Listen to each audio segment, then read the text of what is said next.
All right, so now we're going to go over the second part of Lesson 12. We're beginning at page 3 of 7.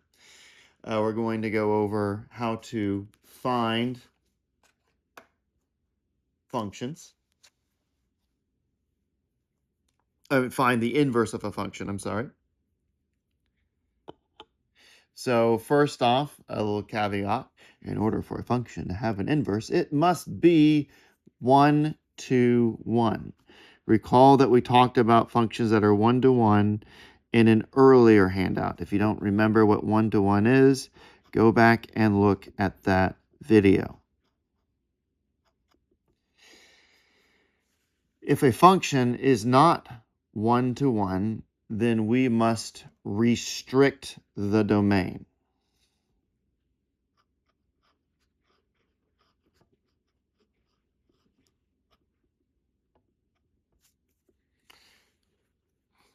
We're going to restrict the domain and essentially force the function to be 1 to 1. So starting here, to find the inverse function, which is y equals inverse of x, simply swap the x and y values from the original function and then solve for y and set the result equal to f inverse of x. So let's go ahead and summarize with the following steps. First, as I said, domain check.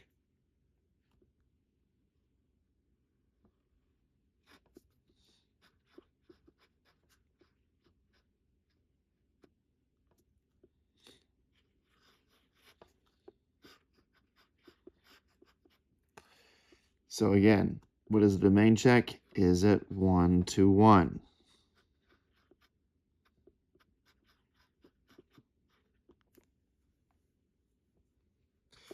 All right, once you've done that, we will swap the x and y.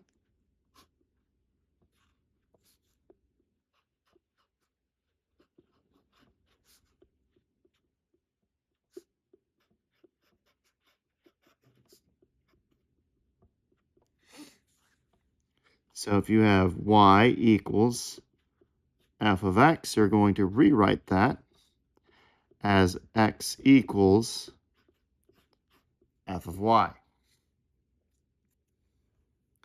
And then the next step is to solve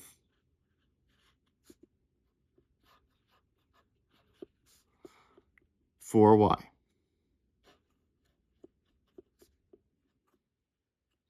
Right, because now y is expressed as a function up here. And once you solve for y, we're going to set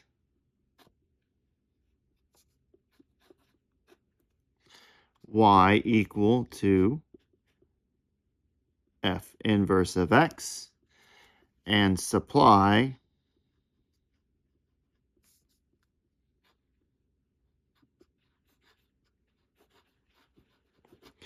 any necessary domain restrictions.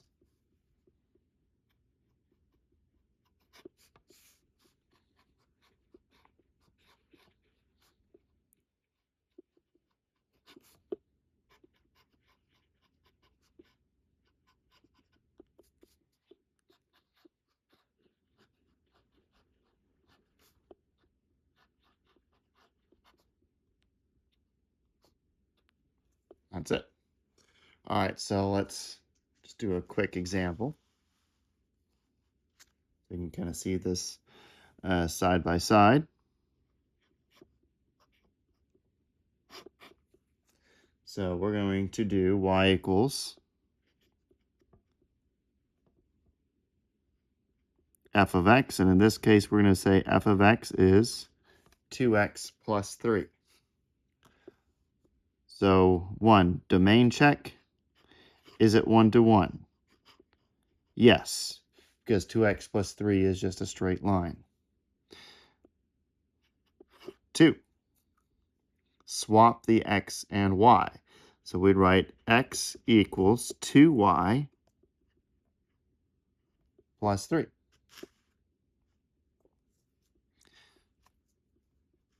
Now the third step is to solve for y.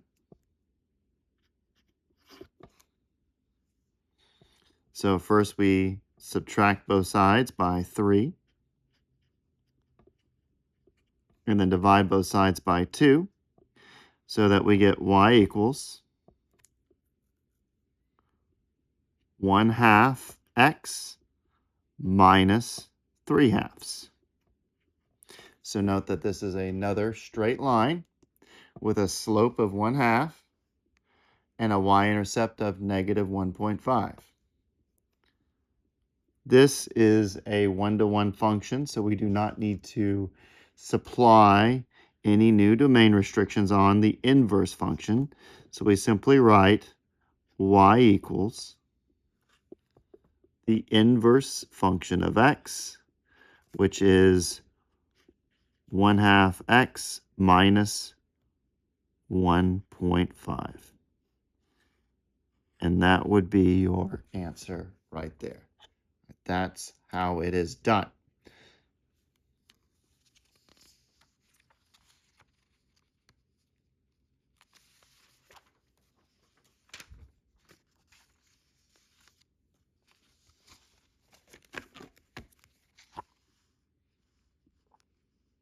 So let's run through some examples. First off, square root of x minus 1. This is a one-to-one function because we recognize that this is just a square root function shifted to the right by 1, right? It looks just like that. That is clearly one-to-one. And so now we will swap the x and y. So this becomes x equals the square root of y minus 1. And now we're solving for y, so we take the square of both sides, and we get x squared equals y minus 1. Add 1 to both sides, and now we've got x squared plus 1. Note this is just a square function shifted up by 1. This will be a parabola with a vertex of 0, 1. So now we set it equal to the inverse x squared plus 1, but note that the square function is not 1-to-1. Right, we've got this going up like that, and that's good, that's okay, that's great, but we don't want to include this section here. So we're going to do a domain restriction right there and say that x must be equal to or greater than 0. Right, we always want to pick the largest positive domain in these situations. And note that between the graphs of these two functions, there is a symmetry about the line right there. That's going to be the case for every function and its inverse. Next one, let's look at f of x plus 2. And so, clearly, straight line, slope of 1, and a y-intercept of 2. So just like that. So swap the x and y positions, solve for y, and set it equal to the inverse. No domain restrictions are necessary since it is a one-to-one function. And note that it's a slope of 1 and a y-intercept of negative 2. And again, note there is a symmetry about this line right here. That line is y equals x. Same right here. Y equals x in both places. Next example. We've got the inverse function shifted to the right by 2. And the inverse function is 1-to-1, so no need to impose a domain restriction. If you're not familiar with the geometry of inverse functions, go back to the earlier handout where we talked about tool functions, or parent functions as they might be referred to in the homework.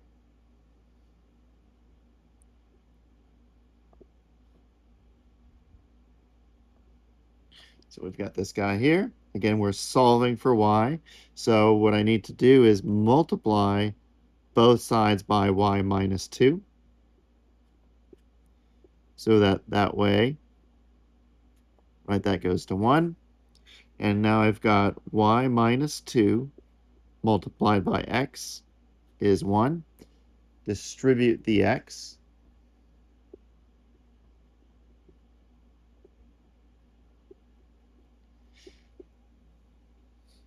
And so now I got my y hanging out all by itself. That's good. Add 2x to both sides. So that yx is 2x plus 1. And now I'm going to divide everything by x to isolate that y. And so I've got 2 plus 1 over x. And so we set that equal to the f inverse. And we'll do 1 over x plus 2. Note that this is just the inverse function shifted up by 2 units. And that is itself 1 to 1 as well.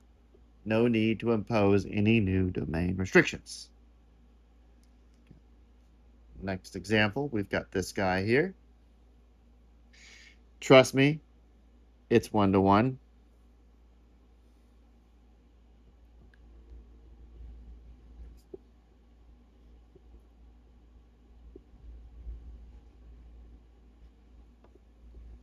So we have that. And so again, we want to get rid of this denominator. So we multiply both sides by y minus 1.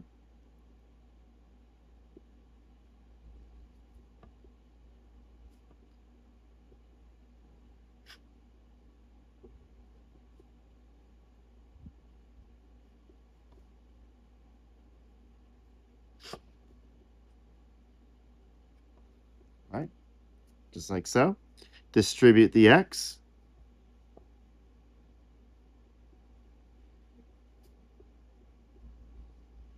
And so this one's got a little bit of an extra step.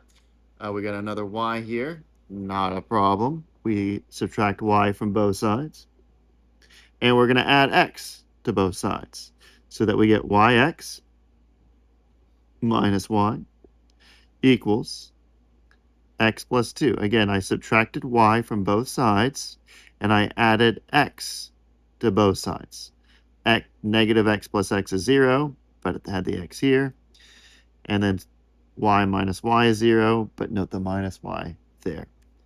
Now note I got yx minus y. I got a y in both terms. I'm going to factor the y out of both terms. So I got y times x minus 1 equals x plus 2. Divide both sides by x minus 1.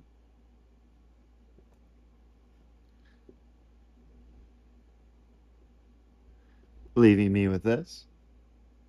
And so the inverse function is simply x plus 2 times x minus 1. And so note something very interesting happened on this problem. The function and its inverse are one and the same. This has a geometric relevance in that the function f of x equals x plus 2 divided by x minus 1 is self-symmetric about the line y equals x.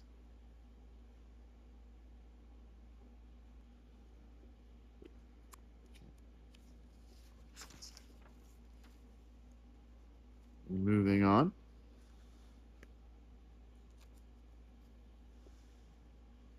So now we got a bit of an abstract example. A, B, C, and D are just constants. They're coefficients to be determined later. But we do the same thing. X equals AY plus B over CY plus D. And I would very much encourage you guys to press the pause button, try and solve this one on your own, and see if your answer matches what I come up with here. So I multiply both sides by CY plus D.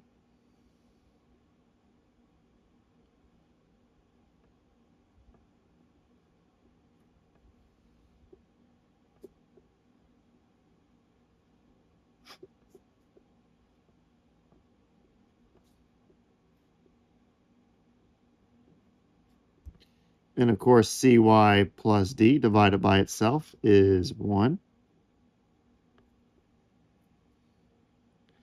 Distribute the x over here. So we've got cyx plus dx, right? All I'm doing is distributing the x. And that equals ay plus b. And now everything that's has an x term, I want on the right. Everything that's got a y term, I want on the left. So I subtract dx from both sides. And I subtract ay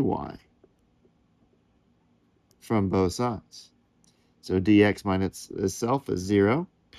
So on the left-hand side, I got cyx minus ay. And on the right, I've got b minus dx. Factor the y out of both terms, giving me cx minus a equals b minus dx. Divide both sides by cx minus a, giving me b minus dx over cx minus a. And there is our inverse function.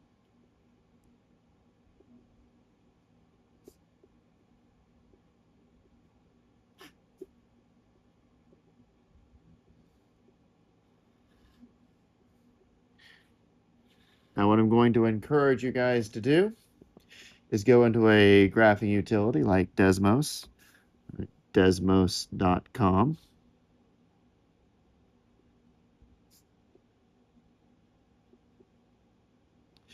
And plug this function into the graphing utility that you find there. And leave A, B, C, and D as constants that you can slide around and see what you come up with. I might put a link to it in the class module, actually, so that you can look at it. I think I'll do exactly that. So look this up in the class module that I'm going to make available, play around with it, and see what you think.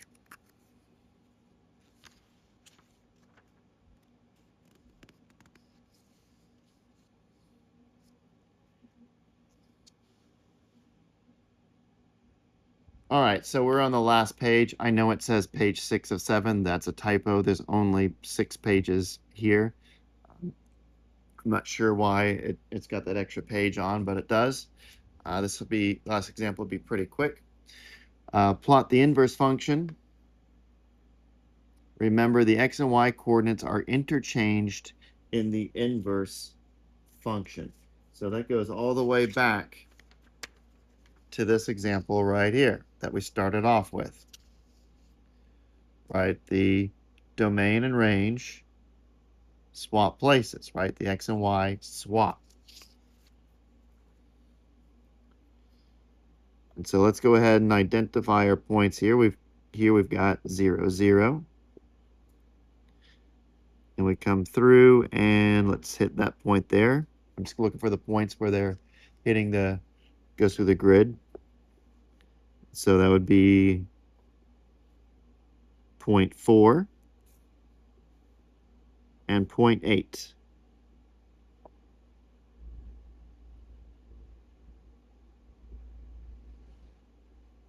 Right. 0.2, 0.4, 2, 4, 6, 8. Okay. 0.4, 0.8. And then here it goes through the point 1, 1. And then let's see right here. See, that goes to the point 1.2, 1.4, 1.6.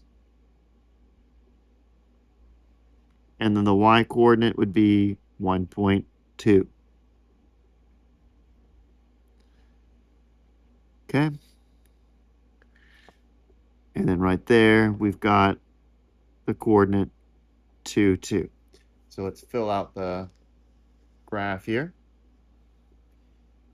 0, 0, 0.4, 0.8, 1, 1, 1.6, 1.2, and then 2, 2. Remember what I said, the coordinates swap when going from the function to the inverse. So 0, 0. Now the x-coordinates 0.8 and 0.4. Again, 1, 1.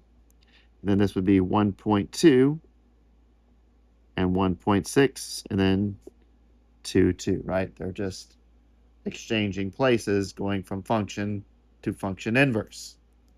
So let's go and graph these points. First point is 0.8, 0.4. Putting it right there. And of course, 1, 1. And then we've got 1.2 and 1.6. Then it hits right there.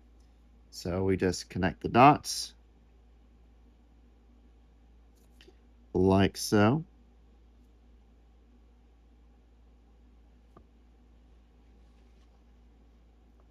And as you see, our inverse function is symmetric right here about the line